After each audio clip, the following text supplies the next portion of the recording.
की, छत्रपती शिवाजी महाराज की, धर्मवीर छत्रपती संभाजी महाराज की, भारतरत्न डॉक्टर बाबासाहेब आंबेडकरांचा।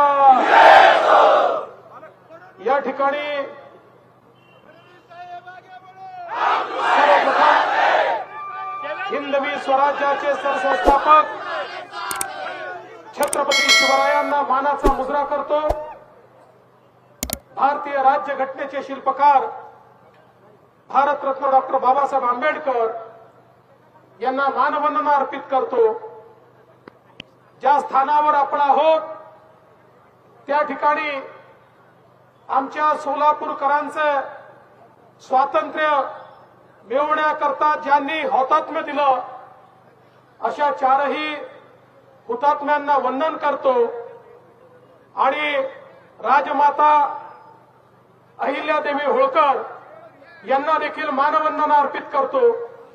आज या ठिकाणी मंचावर उपस्थित असलेले सन्माननीय आपले माढा लोकसभेचे उमेदवार आणि लोकप्रिय खासदार रणजित सिंह नाईक निंबाळकरजी, सोलापूरचे उमेदवार तरुण तरफदार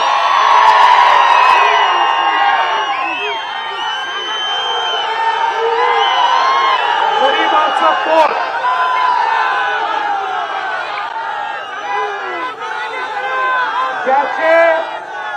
ज्याचे वडील आमदार खासदार नव्हते, मंत्री नव्हते,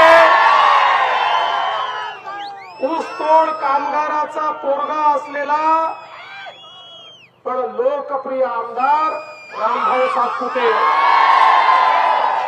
खासदार जयसिद्धेश्वर महास्वामीजी, आमदार सुभाष बापू देशमुख, आमदार विजयकुमार देशमुख मालक, आमदार बबनदादा शिंदे, आमदार जयकुमारजी गोरे, आमदार सचिनजी कल्याण शेट्टी, आमदार संजय मामा शिंदे, आमदार समाधानजी अवताडे, आमदार यशवंतजी माने, आमदार शहाजी बापू पाटील,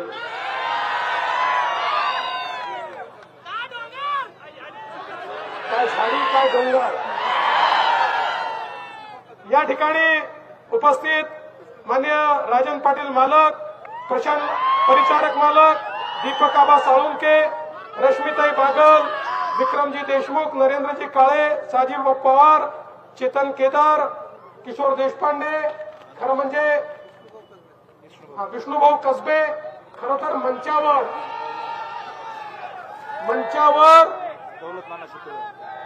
आमचे दौलत नाना पण या ठिकाणी आहेत। मंचावर भारतीय जनता पार्टी, शिवसेना, राष्ट्रवादी काँग्रेस, रिपाई, लहुजी शक्ती सेना, त्याचप्रमाणे रासप, जय मल्हार क्रांती संघटना, अशा सगळे आमचे आनंद चंदन शिवेजी आहेत, सचिनजी आहेत, संजय मशेलकरजी आहेत।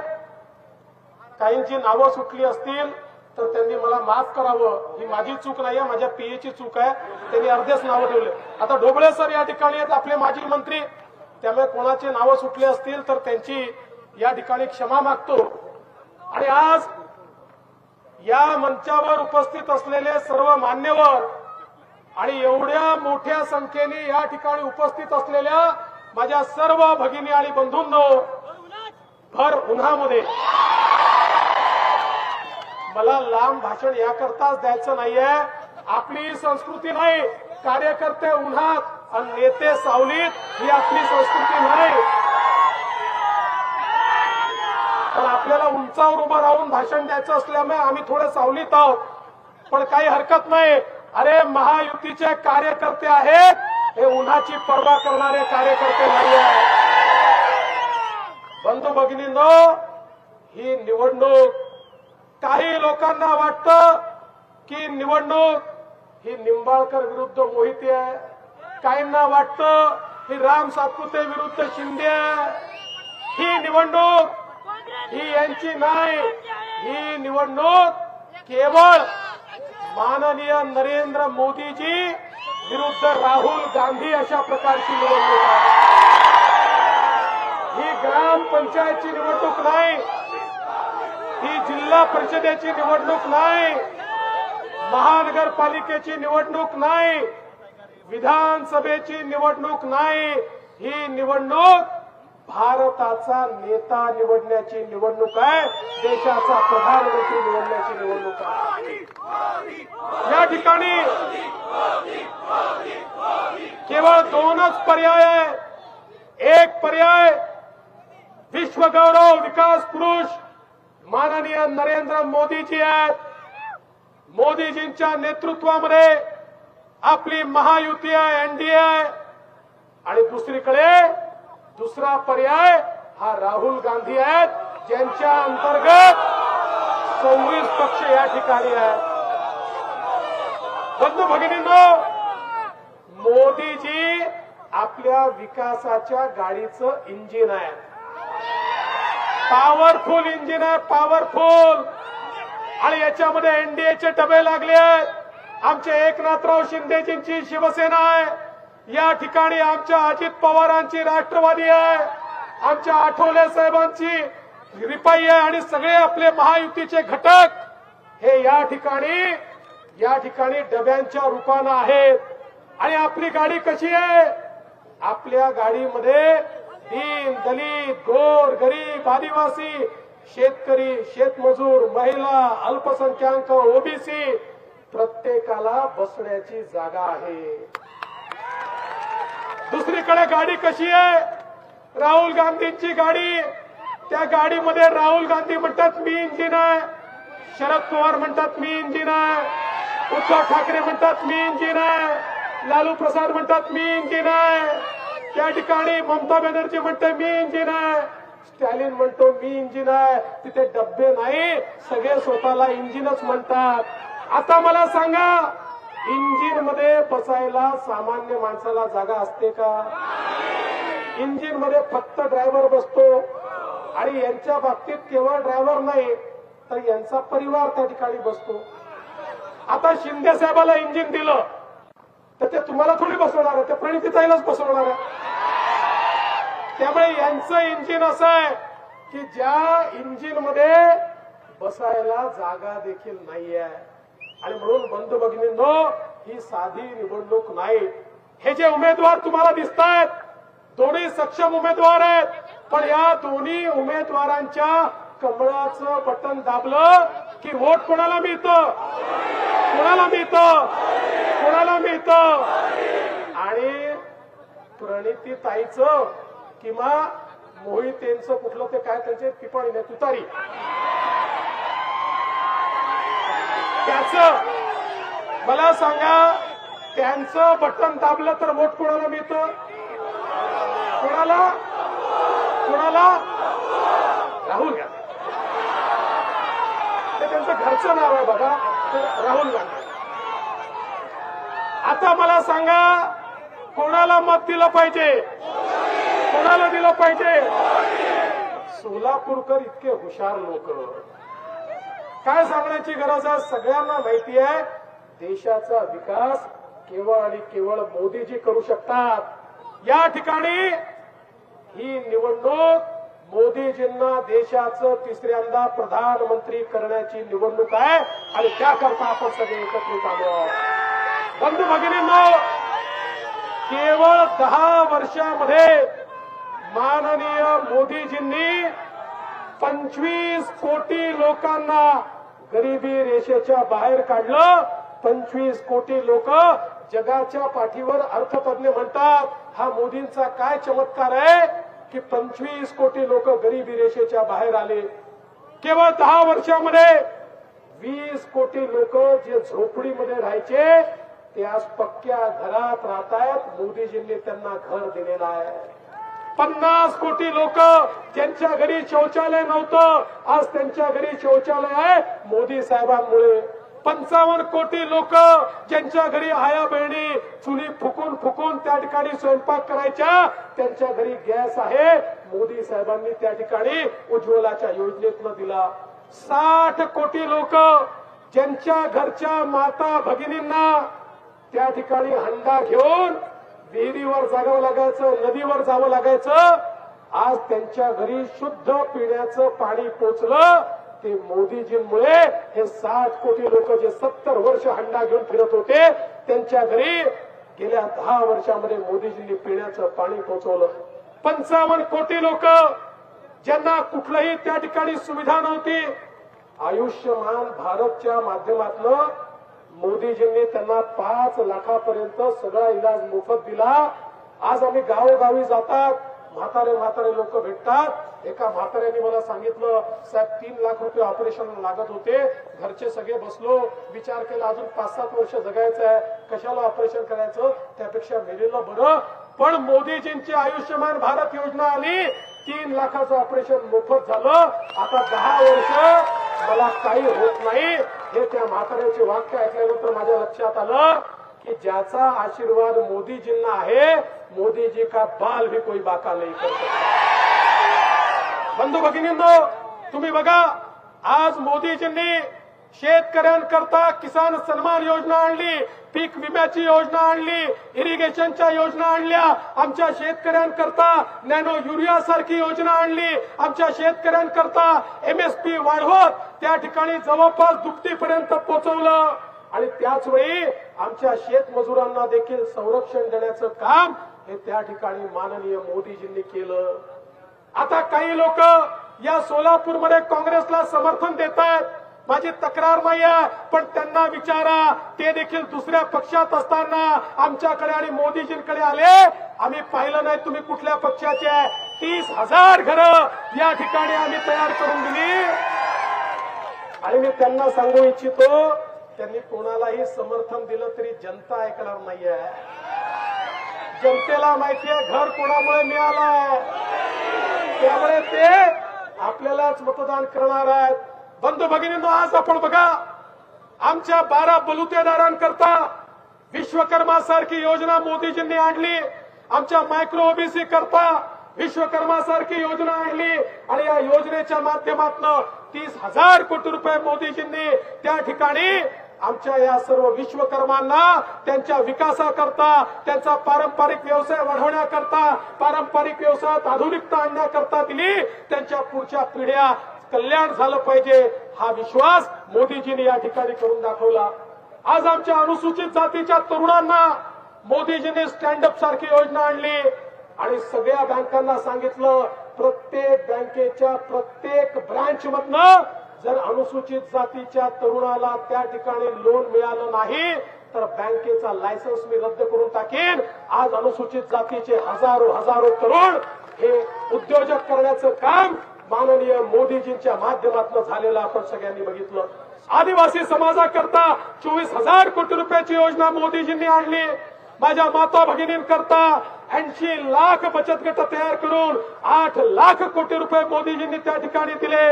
आमच्या तरुणांकरता मुद्रा सारखी योजना आणली. 10 लाखाचं लोन बिना तारण, बिना गॅरेंटरचं. पूर्वी बँकेत गेलं तर विचारायचे घर तारण ठेवता का, विचारायचे तुमचा कोणी नातेवाईक हा सरकारी अधिकारी असेल तर त्याची गॅरंटी आणा तर त्या ठिकाणी लोन मिळेल. मोदीजींनी 10 लाखाचं लोन बिनव्याजी, बिन तारण 50 कोटीपेक्षा जास्त लोकांना दिलं. आणि मला सांगताना आनंद वाटतो, तुम्हाला मिळालं, यांना लाभ मिळाला. येस, बिगर गॅरंटर बघा. आणि मला सांगताना आनंद वाटतो, याच्यामध्ये माता भगिनींनो, याच्यामध्ये 30 कोटी महिला आहेत. 30 कोटी महिला. कारण मोदीजी म्हणतात पुरुष पायावर उभा राहिला तर केवळ पुरुष पायावर उभा राहतो, पण महिला पायावर उभी राहिली तर संपूर्ण परिवार पायावर उभा राहतो. आणि त्यामुळे 30 कोटी महिलांना त्या ठिकाणी लोन दिलं. आणि आता तर मोदीजींनी सांगितलं पुढच्या काळामध्ये आता 10 लाख नाही, 20 लाखापर्यंतचं लोन हे कुठलंही तारण नाही, कुठलंही गॅरेंटर नाही, अशा प्रकारे आमच्या तरुणाईला दिलं जाणार आहे. आणि बंधू भगिनींनो, हे सगळं करताना 80 कोटी लोकांना 2020 सालापासून मोदीजींनी मोफत रेशन दिलं. आणि 2029 सालापर्यंत 80 कोटी लोकांना मोफत रेशन देण्याचा निर्णय मोदीजींनी घेतलाय. आता प्रधानमंत्री सूर्य घर योजना मोदीजींनी आणली. 1 कोटी लोकांचं रजिस्ट्रेशन ऑलरेडी झालंय. त्यांच्या घरावर सोलर लावण्यात येणार आहेत आणि त्यांना 300 युनिट पर्यंतची वीज मोफत देण्यात येणार आहे. 1 पैसा त्यांना लागणार नाही. हे मोदीजींनी या ठिकाणी केलेलं आहे. आज 2013 साली ज्यावेळेस काँग्रेसचं सरकार होतं, IMFने एक अहवाल दिला आणि सांगितलं जगातले 5 देश असे आहेत ज्यांची अर्थव्यवस्था कोलमडते आहे, ज्यांची अर्थव्यवस्था संपते आहे, जे दिवाळखोरीकडे चालली आहे. आणि त्या 5 देशात त्यांनी भारताचं नाव दिलं होतं की पुढच्या 1 वर्षात भारत कोलमडेल. पण तेव्हा IMFला माहित नव्हतं की या भारतामध्ये नरेंद्र मोदी नावाचा वाघ देशाचा प्रधानमंत्री होणार आहे. अरे 10 वर्षामध्ये मोदीजींनी या ठिकाणी अशी परिस्थिती आणली की 10 वर्षामध्ये जगातली सगळ्यात वेगानं विकसित होणारी अर्थव्यवस्था ही भारताची अर्थव्यवस्था झाली. आणि आता आपण जगात 5व्या क्रमांकावर आलो. पुढची टर्म मोदीजींना दिली की भारत जगातली 3ऱ्या क्रमांकाची सगळ्यात मोठी अर्थव्यवस्था होणार आहे. मला एक जण भेटला, तो म्हणाला भाऊ मला आनंद आहे भारत 3री अर्थव्यवस्था होणार आहे, पण अर्थव्यवस्था मोठी झाली तर मला काय फायदा. म्हणजे तू चांगला प्रश्न विचारला. अर्थव्यवस्था मोठी होते म्हणजे काय होतं. अर्थव्यवस्था मोठी होते म्हणजे संधी तयार होतात. अर्थव्यवस्था मोठी होते म्हणजे रोजगार निर्माण होतो. अर्थव्यवस्था मोठी होते म्हणजे नोकऱ्या मिळतात. अर्थव्यवस्था मोठी होते म्हणजे रस्ते बनतात, पूल बनतात, पोर्ट बनतं, एअरपोर्ट बनतं, घरं बनतात, पिण्याच्या पाण्याच्या योजना होतात, इरिगेशनच्या योजना होतात. अर्थव्यवस्था मोठी होते, गरीब कल्याणाचा अजेंडा चालतो. अर्थव्यवस्था मोठी होते, आपला देश संरक्षित राहतो. अर्थव्यवस्था मोठी होते तर देशाच्या तिजोरीत पैसा येतो आणि मग हा पैसा गरीबाच्या कल्याणाकरता, मध्यमवर्गीयांच्या कल्याणाकरता त्या ठिकाणी वापरला जातो. अर्थव्यवस्था मोठी होणं हे केवळ आकडे नाही आहेत, तर जनसामान्यांच्या कल्याणाकरता एक मजबूत अर्थव्यवस्था मोदीजी या ठिकाणी तयार करतायत. आणि म्हणून मी तुम्हाला सांगायला आलोय, तुम्ही बघितलं असेल ज्या प्रकारे या देशामध्ये रस्त्यांचं काम झालं आमच्या गडकरी साहेबांच्या नेतृत्वात. आज सोलापूर जिल्ह्यात कुठेही जा तुम्हाला राष्ट्रीय महामार्गाचं काम मिळतं. सोलापूरहून पंढरपूरला जा, कधी निघालो कधी पोहोचलो समजत नाही. सोलापूरहून कुठेही तुम्ही जा, आज आपला पालखी मार्ग असेल. हे सगळी कामं का होऊ शकली. कारण 2013-14 मध्ये काँग्रेसच्या काळात इन्फ्रास्ट्रक्चरवर वर्षाला 1 लाख कोटी खर्च व्हायचे. मोदीजींनी वर्षाला 13 लाख कोटी रुपये खर्च वाढवला. आता मला सांगा हा पैसा आला कुठून. हा काय झाडाला लागला नाही. मोदीजींनी भ्रष्टाचार संपवला, भ्रष्टाचाऱ्यांना जेरबंद केलं आणि जनतेचा पैसा जनतेपर्यंत पोहोचवला. आज तुम्ही सांगा या सोलापूर जिल्ह्याच्या आणि सातारा जिल्ह्याच्या दुष्काळी भागामध्ये इतके वर्ष पाण्याचं राजकारण झालं पण पाणी पोचलं नाही. 40 वर्ष ज्यांनी जिल्ह्याचं नेतृत्व केलं त्यांना एकदा सवाल तर विचारा. हे सगळे जे मोठे मोठे नेते आहेत, मोठे आहेत, त्यांना माझा प्रणाम आहे. पण हे मोठे मोठे नेते जे एकत्रित येतात यांना विचारा ना, 40 वर्ष या दुष्काळी भागात पाणी का पोचू शकलं नाही. दुष्काळी भागात पाणी पोचण्याकरता मोदीजी आणि महायुती का यावी लागली. हा प्रश्न या ठिकाणी एकदा विचारा. बंधू भगिनींनो, हे जे आमदार या ठिकाणी तुम्हाला दिसत आहेत, या आमदारांनी मेहनत करून हे पाणी या ठिकाणी पोचवलं. आम्ही सगळे त्यांच्या पाठीशी होतोय. पाणी पोचलं. आणि रणजित दादा काळजी करू नका, स्वप्न दाखवली असतील त्यांनी, स्वप्न पूर्ण करतो आम्ही. मला आनंद आहे, मला या गोष्टीचा आनंद आहे.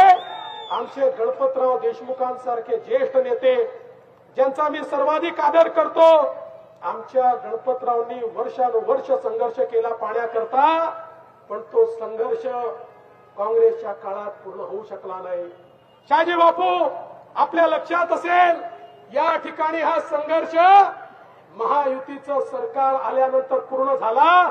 आणि गणपतरावांसारखा मोठा माणूस त्यांनी देखील भाषणामध्ये म्हटलं, इतक्या वर्षाचा माझा संघर्ष हा फडणवीसांच्या नेतृत्वात महायुतीच्या सरकारनं पूर्ण केला. त्यामुळे बंधू भगिनींनो, आम्ही भाषणांवर पोट भरणारे लोक नाही आहोत. सर्वसामान्यांचं काम करून या ठिकाणी त्यांची मनं जिंकणारे लोक आहोत आणि मी तुम्हाला विश्वास देतो हे जे दोन नेते आपल्या समोर आहेत, दोन उमेदवार आपल्या समोर आहेत, आमच्या रणजित सिंग नाईक निंबाळकरांनी सातत्याने कामांचा पाठपुरावा केला. पाणी असेल, रेल्वे असेल, रस्ते असतील, मोठ्या प्रमाणात जी कामं कुठे अडली होती मी सांगणार नाही, तुम्हाला माहिती आहे कुठे अडली होती, तुम्हाला माहिती आहे बाजूला कुठे अडली होती, पण त्यांच्या तावडीतनं ती सगळी कामं सोडवली आणि तुमच्यापर्यंत पोहोचवली.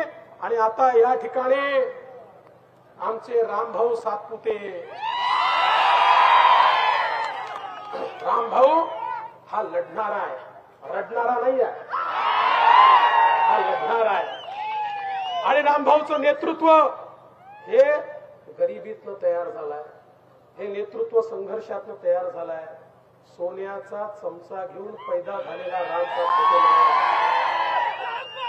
गरिबाच्या घरी पैदा होऊन जनसामान्यांची सेवा करण्याकरता रामभाऊ मैदानात उतरलाय. आज काही लोक त्याचा अपमान करण्याचा प्रयत्न करतात. त्यांना मी सांगू इच्छितो, अरे तुमच्याकडे पैसा असेल, सत्ता असेल, अमाप संपत्ती तुमच्याकडे असेल, रामभाऊने पैसा नाही कमवला पण रामभाऊने लोकांचं प्रेम कमवलंय. आणि निवडणुकीत पैसा नाही, जनतेचं प्रेम या ठिकाणी कामी येतं. आणि म्हणून मला विश्वास आहे आज जे नेते सगळे या मंचावर आहे, या नेत्यांनी पूर्ण ताकद लावली तर या दोन्ही जागा प्रचंड मताने निवडून येणार आहेत. पण खऱ्या अर्थानं तुमचा आशीर्वाद हवाय, तुमचा आशीर्वाद हवाय. मी तुम्हाला पुन्हा विनंती करतो, तुम्हाला देशाचा प्रधानमंत्री कोण हवाय, कोण हवाय, कोण हवाय, कोण हवाय, कोण हवाय. मग तुम्ही मतदानाला जेव्हा जाल, कमळाचं बटन दाबा. कमळाचं बटन दाबलं की वोट मोदीजींना आणि शॉक तिकडे लागणार आहे. त्यामुळे मोदीजींना मत देण्याकरता आपण सर्वांनी या ठिकाणी सज्ज व्हावं एवढीच विनंती करतो आणि माझं बोलणं संपवतो. धन्यवाद. जय श्रीराम, जय श्रीराम, जय श्रीराम, जय हिंद, जय भीम, जय भारत, जय महाराष्ट्र.